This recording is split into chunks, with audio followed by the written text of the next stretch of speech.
Yeah. Siku hizi mitandao imebadilika sana. Hewa ya TikTok imejaa kelele.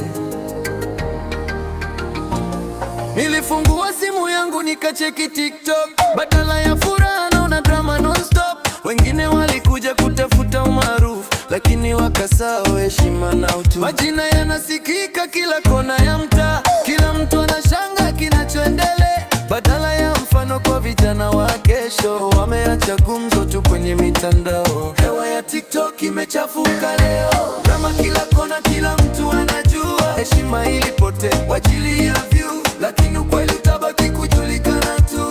Hewa ya TikTok imechafuka sana, watu wanatafuta sifa bila mipaka. Lakini kumbuka, dunia inaona, kesho historia itabaki kusema. Umaarufu sio kila kitu duniani, heshima ndio nguzo ya maisha ya mtu. Leo naweza kuchekesha watu mitandaoni, lakini kesho jina lako linaweza kuumiza.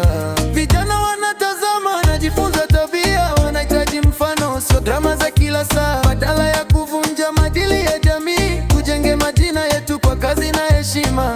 Mitandaoni jukwaa la dunia nzima, kila kitu nachofanya kinaacha alama. Chagua njia yako kabla hajachelewa, maana kesho jina lako ndilo litabaki.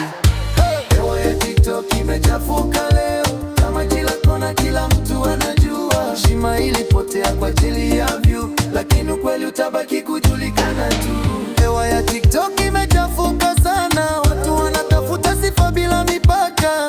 Lakini kumbuka, dunia inaona, kesho historia itabaki kusema.